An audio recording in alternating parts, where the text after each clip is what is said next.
What's up? What's up? So, welcome to 808s While You Wait, Town Hall Meeting with the Mayor. I'm your host, Eugene Man Roberts, and this week we have something really special. Like I told you guys, it's going to get better and better and better every week. So this week we have what I consider a living legend. She's a walking icon, a rock star to all the rock stars, amazing bassist, vocalist, performer, entertainer, producer, and now my new homegirl, my sis. Give it up for Nick West. Yeah!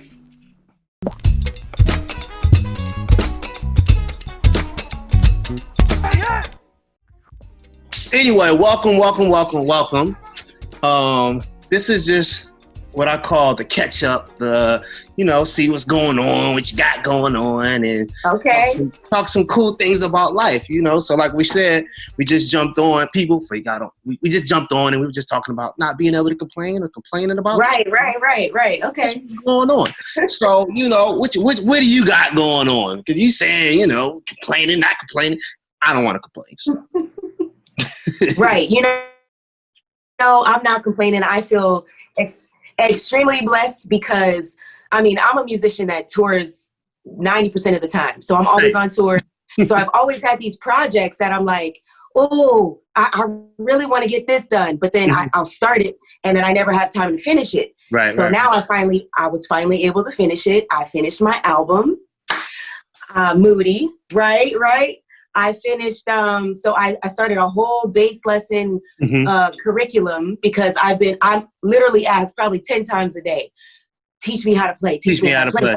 Yep. I don't have the time. So I finished a lot of projects and I feel very good about it. I got some stuff done that I wanted to do for a while. That's been my theory because, of course, I travel a lot and I tour a lot for a living. And a lot of times I know my time gets cut because I'm in Philly. So if I got to go to LA and back, that's 5 hours on the plane and 5 hours back. That's 5 hours I can't talk on the phone. That's 5 hours I can't be in the studio. That's you know what I'm saying? So it's now I feel like I'm getting double the work done. Yeah, kinda, exactly. And me, I've been learning other trades. I think that's been a common thread about what's going on through the pandemic. Where people, every musician thinks they're either a chef, a contractor, or a photographer. You know what I'm saying? We just think we're everything else, So it's been cool to I've been learning some video stuff and I've kind of dialed in more on mixing and a couple of different. Oh, nice. Yes. So it's been cool. I like some of the outcome and some of the things I've been doing. What have you picked up? What have you been doing new or just spending more time on? It may not be new, but just spending more time on it. Architecture, construction. That's lit. Yeah, stuff like that. I went to school for engineering, but I've been really just kind of, for instance, some of these base frames and stuff that I don't even know if you can see them on the wall, but I've been starting to build my own. So cutting the wood and measuring everything and just getting the right dimensions to build my own stuff. So that's what I've been doing. And it feels good, right? To be able to it's a new skill, right? Yeah. That's how I felt when I first started learning how to sheetrock, and it was just man. It was just this is fun, because we're just. Have you ever seen the documentary? I think it's called The Creative Mind or Creative Brain. It's on Netflix, and it talks about us as creatives or just creative people in general. So it's if you're an artist, you might enjoy cooking because it makes you think of other colors when you paint. It's this whole thing that talks about doing one creative thing that inspires another creative thing. In you. Oh, nice. That's something I need to watch. Yeah, it's pretty crazy. I watched it probably about a year ago. It's been out for a while, but it's really interesting and it talked about, what's her name? Khalees. It was talking about how Khalees became, when she came from being an artist to a really good chef. Yeah, wow. So it was that whole thought process. It's pretty crazy. I don't know. I know. It's just the things that make you go, It was just one. Right. It was pretty cool. So as far as your album and everything, talk about, how long ago did you start it? Because I know me, I'll start stuff and I'll pick it up and I'll come back. But like you said, this is the time of execution. that's my life story. So 3 years ago, I started working on this album, writing the songs, and and sometimes when you're trying to get the people collaborating on it, their schedules, if they're touring, and it's hard to get everything connected.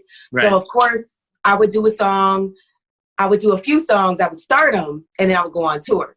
Right. And then I would have an idea on tour, like, oh man, and then I would record it in my phone or something. Record it on my phone and then get home and then record that. And then later on, of course, I get the musicians on it, or I get, it's every song had a different stage and a different process. Right.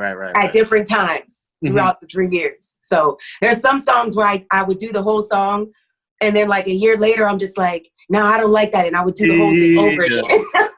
Do the whole thing over. So for me, yeah, it took about 3 years to complete. Do you think redoing the whole song was an emotional state of being? As in, like, you may have recorded it with a certain emotion, and then you listen back to it, and it's like, I think I can do better. And not because it's note choices, but just maybe the inspiration, or maybe the energy going into it. No? Yeah. Well, for me, so my sister, she's a musician as well. She's just real shy, so she's a brilliant songwriter. I let her listen to the songs, and there was one particular one where she was just like, you can do better than that.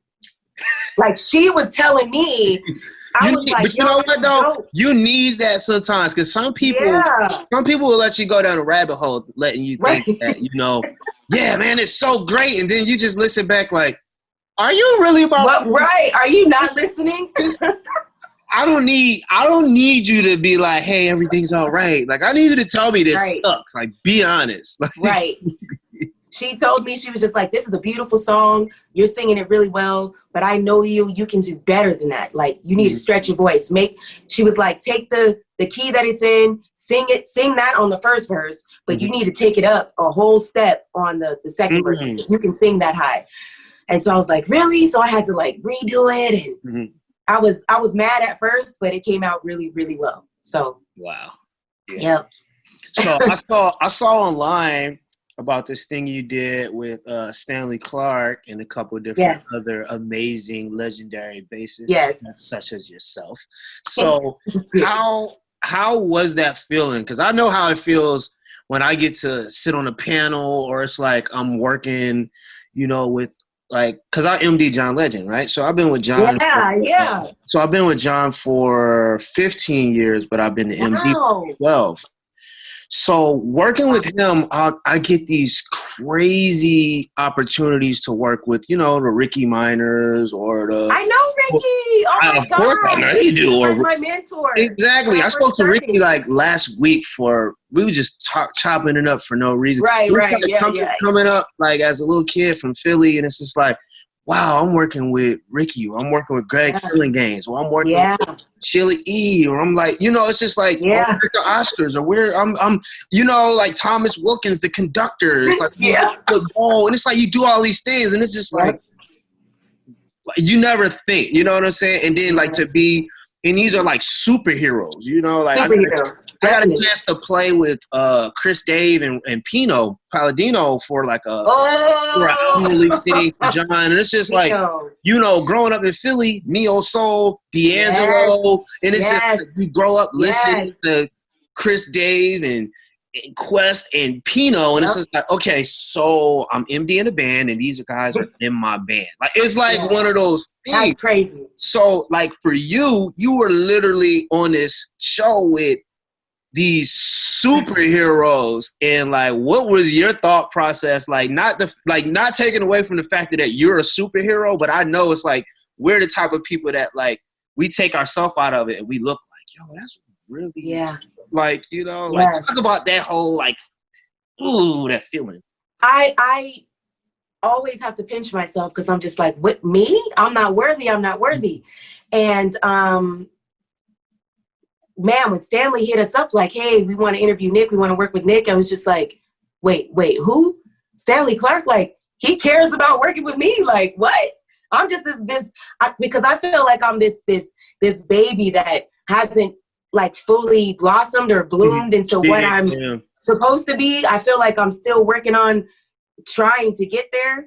And these people are like, you're here, welcome. Yeah. And I'm like, I don't know. I just feel like I have to pinch myself all the time. But then it's one of those things. And Stanley was saying, he's just like, I mean, you're here. You're a baby legend on your own. Like, you don't have to thank me. Like, you're doing it. We're looking at you. And so for me, I just feel like I get confused a lot. Right. But then, you know, my mom always tells me, you know, favor ain't fair. Yo, favor ain't fair. I promise you, that is a phrase that I always say, and a lot of people always be like, wow, you're right. You know, and it's always like a level of greatness, or a person with a level of greatness always will feel like I'm just getting started. No matter what you do, I feel like that's just like an internal level of greatness, because you're grateful of what you've done, but you just know you have greater things to climb that you want to do. Right. Exactly. So it's like it's not that I'm ungrateful for what I've done. I just know this is the beginning, you know. And right, exactly. And when you move in the mentality of favor and knowing it's not fair, it's like that's when you look at the people around you and say, listen, I've known you for 10, 15 years. We had our start together. If I go this way and I get there faster, then, you know, that's the favor on my life. That's what I have going on. I can't really argue that, you know. But it's also that level of hunger. Of wanting to be better. And then, like, again, I think it's so dope that you had your sister that's like, that's whack. Like, I think that's really cool, though. Because sometimes it's the closest people to you that's just like, that's fire. Like, I don't know what you talk about. What you talking about? What you talking about? Why would you do it over? Like, you know, that type of thing. So let's transition over to just what you've been doing. Have you found it like cooler? And I guess probably finishing up the record had a lot to do with the fact that a lot of musicians are at home right now. You can kind of get their parts from them. So have you been collaborating with a lot of different people? Yeah, so actually, well, to be honest, a lot of it was done pre-COVID. Okay, dope. A lot of it was done pre-COVID because, right around, we released it in April. So, and then the whole COVID thing happened, and the album was released at that time because we had a whole tour that was dependent on the album release. So when you're overseas in Europe and Asia and other places, they like to have a full album and then a tour. So they still do it the traditional way. Where here it's like, okay, you can, you know, just have a single and do that. Yeah. And then you right. So we had a lot of that stuff done. Yeah, it's like, oh my, right, exactly. So we had a lot of it done, but a lot of the promotion and everything, photo shoots, everything, but we just like stopped it. We're like, man, like the tour stopped, everything stopped. So now we have to use this particular album because that's what the venues and the festivals want to promote for next year. But I'm just like, I'm going to do another album by then. All this time I got, I'm going to do something else. So I've been working with different musicians just on different projects, not trying to be like real specific about, I'm going to do an album. It's just like, hey, I got this bass line, put something to it, you know? And then it'll become a thing at some point. So I just been open about everything right now. I think that's pretty cool too when people are utilizing their time. And like you know, not traveling, like I said earlier, like allows you to realize like I actually have time. Like, you know, it's so used to like I'm so used to feeling like oh my God, I gotta hurry up and save this, close my laptop, I gotta get my hard drive. All right, I gotta go. Flights in 2 hours, like, you know. But I kind of miss traveling. I kind of don't, but I kind of do, but I kind of don't. I'm like in between, you know. The last couple of years, I've been getting into going out. I definitely do. Like going out to see different like sites and take photos, and like I've been kind of more in that phase of life. And then COVID hit, because I didn't do it before. It was just like you do the gig, you go to the hotel, you order room service, you go to sleep. Like that was the thing. Hey, that's what I was doing. No. That's what I did. You know what? Yeah, I guess I was kind of. Yeah, I guess I was kind of doing that in the beginning, but then when I started having then when I start having the band do, because sometimes we would go to these same cities like the following year. Well, yeah. So I would have the agent change it up. Yes, I would have the agent say, okay, we're gonna do 3 shows on, or 4 shows on, 3 shows off, or we're gonna do every other. We'll do a show, then we want a day off. And then that day off in that same city, everybody was able to go see stuff. So before it was just kind of like show, get on a plane, show. But now I've just kind of said, okay, let me back it up. Let's live while we're working too. Like, let's be. Yeah. I wanted to be able to do something else. I think that's been like a more modern thing, being able to try to get those days off in between. Because before it used to be like, no, we need to make the best. We need the money, so we going. We doing a show every day. We doing a clinic the days off. We going to travel. We leaving right after the show, so we don't got to pay for the hotels an extra day. It's like, it's just different things that all come together, But being able to have that control and saying, like, you know what? No, we're going to travel the day before, have the day off, But that didn't kind of really exist. It depends, And I played with a couple rappers, and rappers, they think different. They want to do as many shows as they can in the shortest amount of time, and it's just like you have to be tired. I'm tired, and then it's like that whole theory. But like I said, just. Not that I didn't really care about like seeing the world. It just wasn't the thing. It was just like, you had your bandmates, everybody hanging out at the hotel bar, and then next thing you know, it's 2 a.m. Right. And you want to go to sleep. Yes. It's just that thing. But like you said, when you start coming back to those cities time and time again, you start realizing, okay, it's more to do in London than going to Nando's and going back to your room. Like it's more to it than that. Right. Let me go see what exactly. But you know what? Exactly. I also think it has a lot to do I love traveling. With the internet. I think it has a lot to do with the internet too, though, because over time who was taking that chance of getting on the subway, catching a cab in a country that they don't speak English, and then trying to find something to eat, and then you don't even have the local currency. It's like so many things. But now you have your cars, or you have Apple Pay, and you have Uber, and you have these things. They got Uber in other countries. Yeah, you know what I'm saying? And you don't feel like trapped into your hotel anymore. That's true. Kind of shake moves, and that's why I call it like the blessing and curse of the internet. That's like a blessing to kind of have, but then when we shift over to the internet, so I'm sure you see these amazing musicians, probably from the age of 8, playing all types of instruments, like little Aaron that plays bass, and it's just like, okay, Aaron, Baby Boy drummer. I know. Yes, all of them. All these little internet sensations, and it's just like, it's amazing. And I think I want people to understand, as much as you get that limelight of being an amazing musician, you can also take that same internet presence and use it wrong. And that's what I kind of hate to see sometimes when people like put out very unpolished, unmixed. These clips that are just like, I get what you were going for, but the internet, and now this is what we talk about, the curses of the internet. It's a digital resume. That's what it is, Right.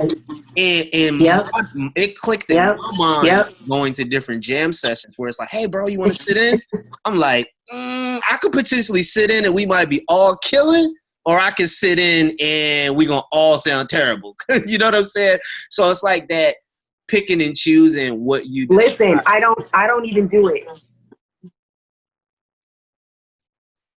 You don't. Yeah, I don't even do it. I don't even do the sit-ins. I mean, management will be just, okay, well, who are the musicians? Who's going to be a part of this sort of thing? Because sometimes some of those musicians, they don't have ears. Yeah. Some musicians don't have ears. So if we're playing this in this particular key, there might be a keyboardist that ain't over the internet, and it just sounds like one big mess. Yeah. Then it's like, oh, well, Nick West was a part of this, and then that travels. That travels faster than the good stuff. So I have to be careful with just want to join in with musicians, but if I know it's gonna be recorded and all that stuff, I have to. Well, let me listen first to the band. The unfortunate part about it being recorded is this. It's this. Like, you know what I'm saying? Like, it doesn't even, like, it could be North Sea Jazz Festival you sitting in with 10 cameras, or it could be somebody's little jam session in the middle of a hood, and it's just like they got their cell phones out. Either way, they get the same amount of views. Like, you know what I'm saying? Right. So I'm glad you see it that way, because I thought that was crazy. Because I was always, people be like, yo, you sure you don't want to sit in? I'm like, bro, listen, we might all go down in flames. Yeah, I'm serious. Like I have to pick and choose. I'm serious. I'm just like, not this time. Next time. Maybe next time. But no, I feel you on that. Well, before maybe we next get time, out of, right? It's not. It's really a gamble, and a lot of people don't see it as that, but it's really a gamble. But before we get out of here, tell the people everything they should be looking for. And everything that you got coming out. And actually, I got one question. What's your, like, favorite show memory? Favorite live show memory of all times? I know it's hard. I know this is a very hard question. I know. I guess this is a favorite and a most embarrassing at the same time, which is weird. What's crazy is I'll take that, because that was the second question. My keyboard player, Cliff. You might know her, Cliff. It's the same for me. I was in Spain, and there were like thousands of people in the audience, and we're doing our thing or whatever, and the keyboard player, like his stand, like his keyboard, like completely like tumbled over. Like I'm walking over to him, like playing, doing this and everything with the bass, and his keyboard literally just like, I don't know if it was the stand that just like collapsed, fell, like went flat or whatever, but it literally like went down, and he's still playing as the keyboard is going down. Like the keyboard's like falling over, and he's like playing the keyboard, it's falling over. I'm over there like doing this, and he's still playing as it's going down. And the stage people are like running, trying to like lift the whole thing back up and screwing everything. And he's still playing, and I'm still going, and I'm still singing like this is not happening. Like it's not happening. And the crazy thing is, okay, so these things happen. Yeah. But then when it's on video and it gets played over and over and over again, it's just kind of like Nick was literally, people were saying Nick was literally acting like this was not happening at all. Because I was just like, that's like doing my thing, like singing, doing my thing, and the keyboard's just like tumbling to the ground, and he's still playing it, like lifting it up and still playing the keyboard. That's a shout out. That's shout out to him, but that's shout out to you too, because you'll be surprised how many people will be like, "Hey, someone go fix this. We gotta fix." Like, you know what I'm saying? Like, that's kudos to both of you guys because of that. I didn't know what to do. Yeah. I didn't know what to do, so I just kept going. But I've had a lot of embarrassing, crazy moments on stage because I'm really wild. Mm-hmm. So I'm the girl that's like, I'm jumping up, I'm doing a split, I'm getting on my back and spinning around and doing crazy stuff. And the band's just like, okay, I don't know what she's gonna do. Mm-hmm. So if she falls, like we were in Germany last year, and I had the bass. I was jumping up and I actually tripped. So I actually fell and like landed on my back. Mm-hmm. And then I kept playing, and then I just laid on my back and started like spinning around. Yeah. Like that was part of it. But the band was like they kept singing or whatever. And that time I had a new vocalist in the band, and she's just like, I didn't know what to do. Like, cause I literally I fell. Mm-hmm. Like I probably hurt myself, but I just kept going. Yeah. And so the band was like, okay, she's crazy. We just gonna let her do that. If she falls, just let her fall. Let her do her thing. But the audience didn't know. They thought it was part of the show. That's called real rock star. Hey, round of applause for real rock stars. That's real rock star right there. A lot of people are just my neck and my back. but it's like for me, I'm an Aquarius, so I'm a wild, free spirit, and it's like, okay, it's either that play it off or be embarrassed. So yeah, I mean, I don't want to be embarrassed, so I have to play it off. yeah. I just have to play it off. It's kind of like that adrenaline. I'm sure that adrenaline just like all of that. Keep all pushing of that. through. Like, now, I don't know if you had to take a warm bath. Always. Yes. That warm bath, you just got to soak it off. Like, woo, I don't know what I was thinking. Always. And I'm not thinking on stage. I'm just like, I'm just going to do it. I just do. Right. But, yeah, but coming up, I am, like I said, releasing these lesson-based lesson videos, a whole curriculum for it. Get your lessons, people. I always wanted to play bass. Get your lessons. I always wanted to play bass. I thought I was gonna like learn how to play bass at some point in life, but I settled for playing synth bass, which is cool. Hey, that is cool. But I think I'm gonna learn. You know, I'm gonna get me a little 4-string or something. Get me some of those lessons. Yeah, well, you gotta teach me how to play synth bass. Like correctly. Yes, I'm a bass player, but like, what is the exact, like, what's the best instrument to really, really, really get in on that to where it sounds close enough to a bass? Because I got a gig playing synth bass. They asked me if I played keys, and I was like, for me, it's like, well, a little bit, but bass is my main instrument, bass and guitar. But it was Michael Bearden, music director. Yeah. And he's like, well, do you know how to play synth? And I was like, yes. Yes. And so I got the gig, and it didn't even require me to play synth. So I just say yes to everything, even if I don't know how. So coming up, man's gonna teach me how to play synth, and I'm gonna teach him how to play bass. Y'all see it right here. Y'all see That's it. What we doing. That's what we doing. What's crazy is, so I grew up playing drums, and then I kind of started playing keys. Ooh, and kind of growing up playing in church, sometimes the budget was the budget. Like you didn't like having a bass player, which means you probably didn't have a second keyboard player or a guitar player. Right. Or if you had a drummer and an organist, it was just those different things. Drummer and an organist, that was exactly. It. Yep. So I started being that person where it was like, all right, an organist. I was playing keys and synth bass, and then we had a drummer, and it still sounded pretty full like that. You know? Yeah. That's church. And that's church. So then fast forward, one of my first gigs was playing Guy in Blackstreet with Teddy, right? So Teddy is like a stickler for synth bass. When you hold notes, when you bounce, when you slide, like it was just like that whole thing. So it was like a synth bass school almost working with him. So it's a couple of synth bass killers out there that's just like, okay, all right. It's like technique, and it's kind of like with as a bass player, it's like where you want to play on the frets, depending on when you drop out, drop in, alternate. The slides. Whether you sliding up, whether you sliding down, like look at you, I'm as an MD, I'm a stickler for every part of the music. Like to even shout out to my drummer Rashid Williams. He plays with me with John over 10 years. He's the person when I put the shows together, it's like, hey bro, we need the snare to sound like this. Like I'm a stickler for how the snares are tuned.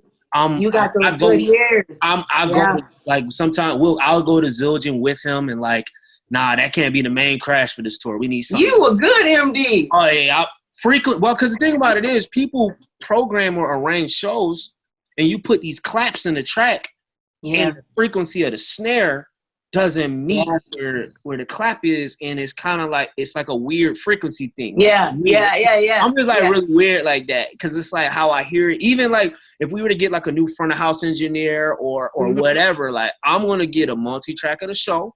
I'm gonna mix it. Yes. This is what I want to hear at front of house. This is what front of house should sound like. See, I love it.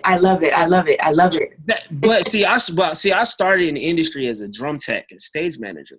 Really? So, so I learned the whole industry backwards.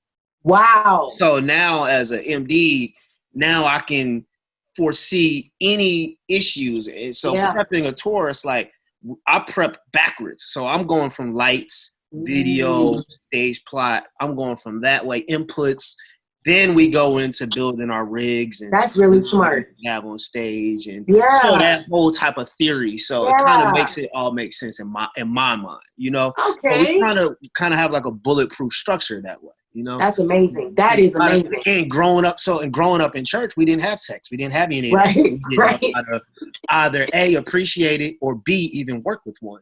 You know, it's not your maid. It's not that's your partner in work, you know? So, right. And I'm sure you have a tech that you love. They know exactly how high your string's supposed to sit, knowing what the tension yes. going with all and that's very important because if my tone is not right, I can't play. Exactly. Like my ear, it has to be right. Exactly. And that's just the whole and that's my thing. It's like quarterback in a game. It's like, yo, I'm in the talk back like, yo, them lights ain't go off in the right time. Or like, yo, it's too dark. We can't see. We can't see. I can't see where I'm starting at. What are we doing? But I love it. Yeah, it's been such a vibe. So back to what we was talking about you in the bass lessons, in the bass videos, because we just took a whole spin. But pick back up. You got the bass lessons coming out. What else we doing? Right. I got the bass lessons coming out. I got a bunch of workshops coming out where actually me and my management team, we're talking about doing what I do. And, new music. I got new music coming out. Lots of interesting things coming out. Yeah, dope. And a collaboration with Man Man. That's Hello, Nick. Man collaboration. That's what I think the people want that. That's what I think the people want. I could be wrong. Let's make it happen. We'll make it happen. Well, let's make it happen. Thank you for your time. We're going to do a part B of this later on once I get my lessons and once yes. you know what I'm saying. Then we can talk about how my placements. I think this is going to be crazy. I'm fast forwarding like 15 lessons in. I want to learn harmonics. I think that's the harmonics. Thing. Ding, ding, ding, ding, ding. That is the coolest thing to me. I don't know why. Because when you mean ding ding ding ding ding ding ding. Yes. On the bass? Yes. Oh, okay. Harmonics or harmony. Okay, yes. No, harmonics. It is. You have your harmonic. Okay, we've talked about it 15 lessons in. How about that? We'll talk about it. Because I am jumping ahead of the game, right? As a student, right? I'm like, I don't want to learn my skills yet. I want to learn how to. And it's that's the thing. So you probably know who Jaco Pastorius is. Of course. If you're talking about harmonics and everything, of course. He was like the king. He was like the king of doing that. And most bass players, they'll play down at the 12th fret. They'll play certain frets to get those harmonics. But you can get those harmonics anywhere on exactly. Bass. It's just the touch. And most people don't know that you can get them anywhere. Yeah. It's the technique with the left and the right hand in order to make sure to get that. So I'm a huge. I'm a bass. To not be a bass player, I'm like a bass connoisseur. Just because I play keys and it's like real different. Like I don't know. I'm just into bass players. I don't know. It's just pretty cool. A lot of my friends are either drummers or bass players. It's the craziest thing. But you're a drummer at heart, though. I am a drummer at heart. But Prince would say, he would tell the drummers, he's like, oh, you're a drummer? You want to learn how to play bass? You are a bass player. Drummers are bass players.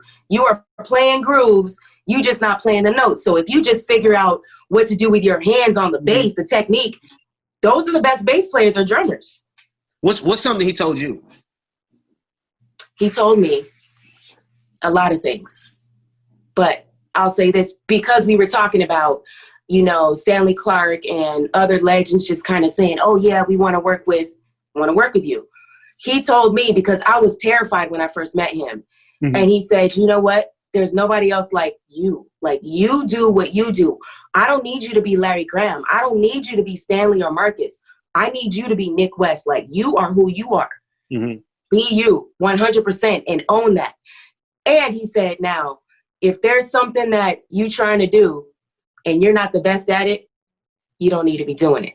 Yeah, it's somebody else. Only do the thing that nobody else can beat you at doing. that's what you do. And I figured out what that was. Like, I figured out what that was. I can't say, oh man, I'm the best bass player. Oh man, I'm the best singer. Or oh man, I'm the best songwriter. Mm-hmm. But like, I put all that stuff together, as well as like my gymnastic skills and like all of my skills, that I put it all together with the crazy looks and the superhero thing. Nobody can do that like I can do it. Fact. So he taught me that. He also taught me, when you're meeting these so-called legends, he says, he's like, you call us legends, but just know, like, when you walk into a room, we're all at the same level. Like, we're all human. We're all at the same level. He's like, some of us got more fans and some of us have more money. Some of us got more fame, but we're at the same level. We've been doing this a little bit longer, but you and me, we're both at the same level. Right. So I was like, what? Like, it was crazy to me. So sometimes I have to think about that, when I'm walking into a room with like vocalists that I love, like Ledisi, for instance, she's like, oh my God, Nick, I love you. And I have to kind of remember what Prince said. Okay, we're on the same level, treat them like you would treat your sister. Right. You don't have to treat them like they're God.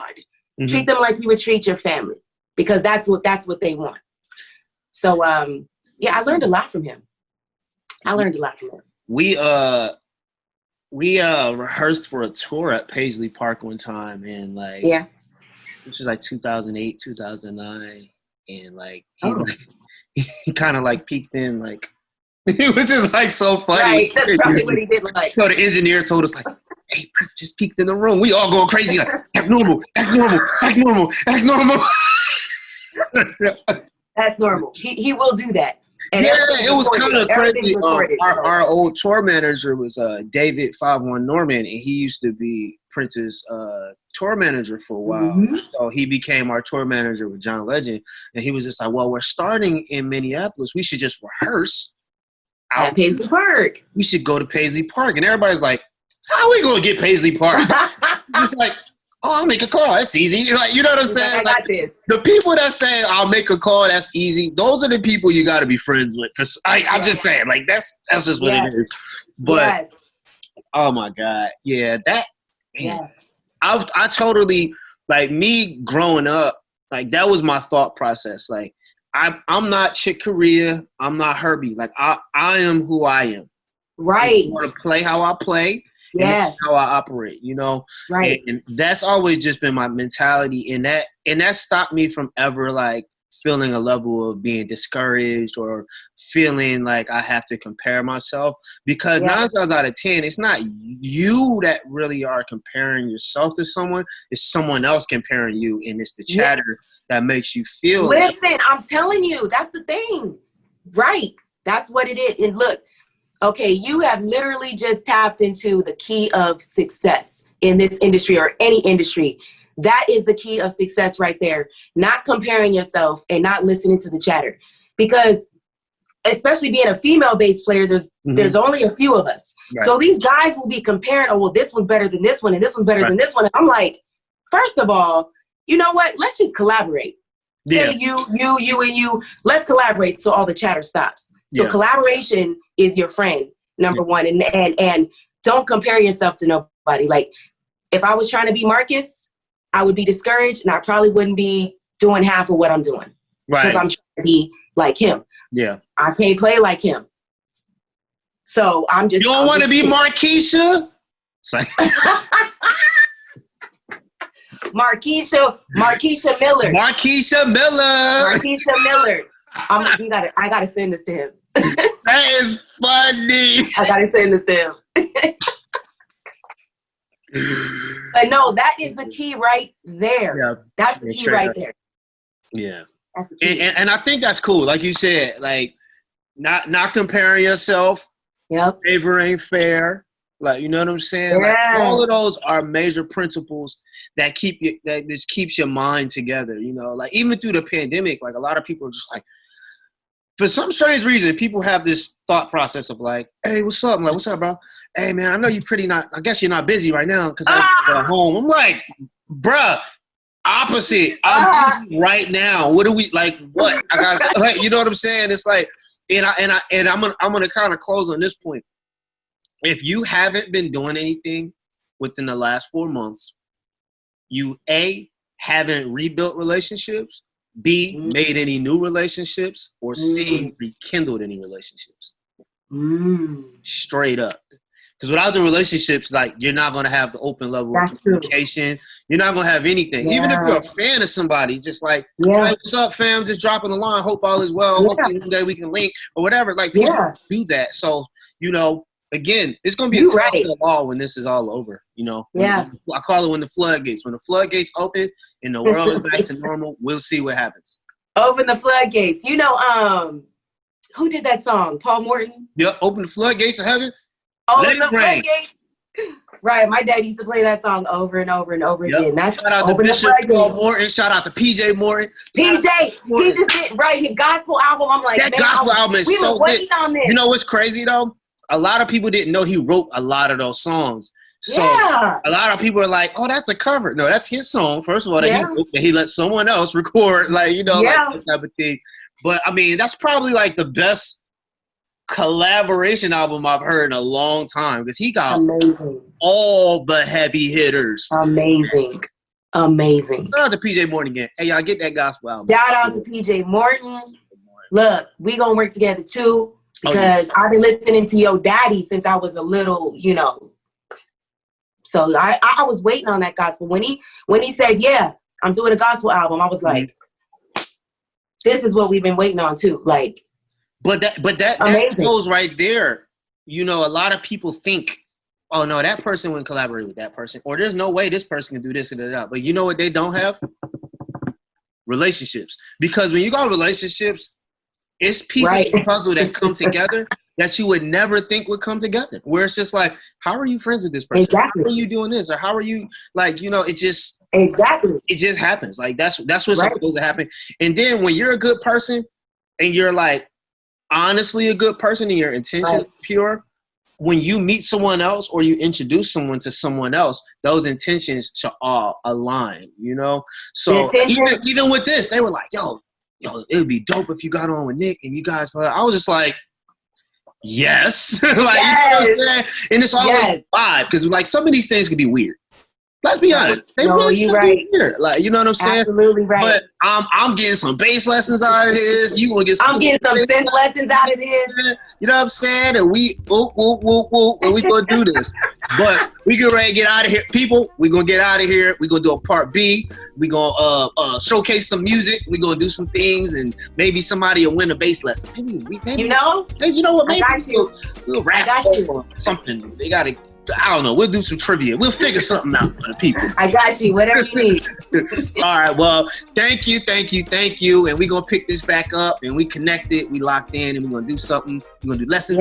Do some music. That's what we're going to do. Yes. Thank you for having me. And we're out of here. All right. What can we say?